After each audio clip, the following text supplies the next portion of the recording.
Assalamualaikum warahmatullahi wabarakatuh. Perkenalkan, nama saya Inta Wulandari, mahasiswi program studi Pendidikan Agama Islam. Kali ini di sini saya akan membahas yaitu tentang problematika pendidikan Islam di madrasah. Namun tidak hanya membahas itu, di sini saya akan bahas 3 pembahasan. Yang pertama tadi, problematika pendidikan Islam di madrasah. Yang kedua, problematika pendidikan Islam di sekolah. Dan yang terakhir yaitu Islamisasi Sains. Pada pembahasan yang pertama yaitu tentang problematika pendidikan agama Islam di madrasah.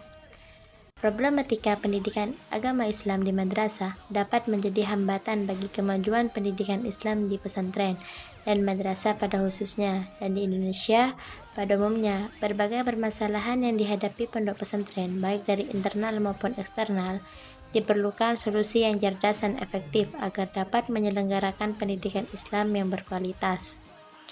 Beberapa problematika pendidikan agama Islam di pesantren yang dihadapi antara lain yaitu yang pertama, identitas.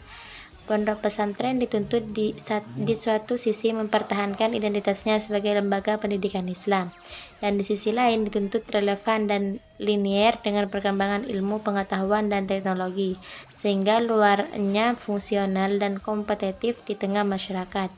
Yang kedua yaitu kompetensi pedagogik. Masalah kompetensi pedagogik pendidikan di pondok pesantren menjadi salah satu kendala dalam peningkatan kualitas pendidikan Islam di pesantren. Yang ketiga yaitu peserta didik. Masalah peserta didik di pondok pesantren juga menjadi kendala dalam meningkatkan kualitas pendidikan Islam di pesantren.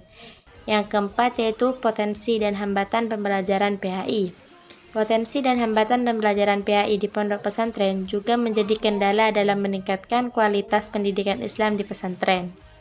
Salah satu upaya pondok pesantren dalam menghadapi era globalisasi dan kemajuan teknologi adalah dengan menggunakan sistem terpadu, yaitu memadukan pendidikan agama, pendidikan umum, memberikan keterampilan-keterampilan dan pelatihan, agar lulusannya siap pakai dan mandiri, juga mempunyai bekal untuk menghadapi kehidupan dunia dan akhirat.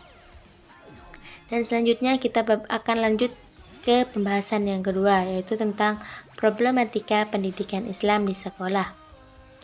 Pendidikan Islam di sekolah dapat menghadapi berbagai permasalahan yang dapat mempengaruhi mutu pendidikan dan lingkungan belajar. Berikut beberapa permasalahan pendidikan Islam di sekolah berdasarkan hasil penelusuran yang saya lihat. Yang pertama itu kejahatan dan kenakalan yang dilakukan oleh siswa sekolah menengah, termasuk seperti penyalahgunaan narkoba, tawuran antara siswa, pemerkosaan, bebas, dan aborsi yang dapat mempengaruhi lingkungan belajar. Yang kedua yaitu kurangnya sarana dan prasarana. Hal ini dapat mempengaruhi kualitas pendidikan dan lingkungan belajar. Yang ketiga yaitu kurikulum yang selalu berubah. Hal ini dapat mempengaruhi kualitas pendidikan dan lingkungan belajarnya. Yang keempat yaitu kurangnya pemerataan pendidikan Islam. Hal ini dapat mempengaruhi kualitas pendidikan dan lingkungan belajar. Yang kelima yaitu sistem terkendali yang kurang berpihak pada Islam. Hal ini juga dapat mempengaruhi kualitas pendidikan dan lingkungan belajarnya. Yang keenam yaitu infrastruktur yang buruk dan gaji guru yang tidak memadai. Hal ini dapat menyebabkan kegagalan dalam meningkatkan taraf pendidikan spiritual dan umum. Yang ketujuh yaitu kurikulum sekuler. Sekolah Islam masih memisahkan ilmu dan agama yang dapat mempengaruhi kualitas pendidikan. Yang kedelapan yaitu guru yang tidak memiliki izin. Hal ini dapat menyebabkan guru kehilangan kontak dengan pendidikan modern dan budaya tempat siswa dibesarkan. Yang kesembilan yaitu memperkuat keyakinan bermasalah, yaitu beberapa sekolah Islam akhirnya memperkuat keyakinan yang bermasalah yang bertentangan langsung dengan pesan-pesan utama Islam. Dan untuk mengatasi masalah-masalah ini, sekolah perlu bekerja sama dengan orang tua, guru, siswa untuk mengidentifikasi dan mengatasi akar permasalahannya.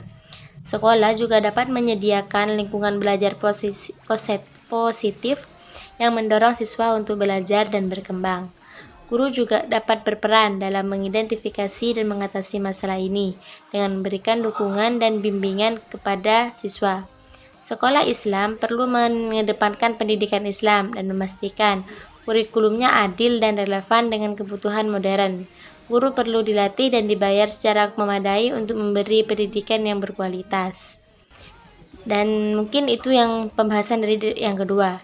Kita lanjut ke pembahasan yang terakhir. Ini tentang Islamisasi sains.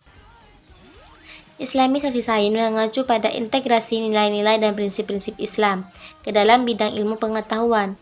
Topik ini telah banyak diperdebatkan di kalangan cendekiawan Muslim di seluruh dunia.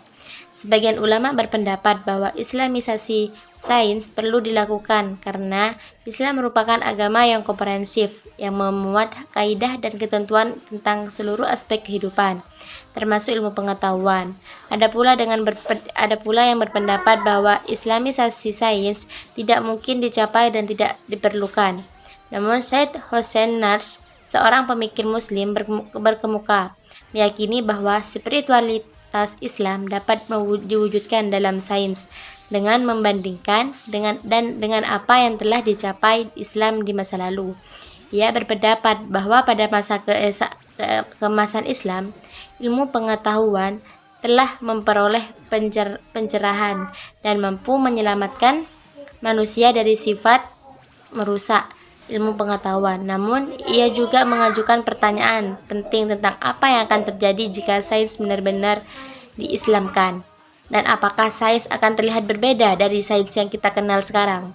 Tujuan Islami sains adalah untuk memecahkan permasalahan dan timbul dari perjumpaan antara Islam dan sains modern, atau dikotomi antara sains dan agama yang dipengaruhi oleh pemikiran sekuler atau pemikiran barat.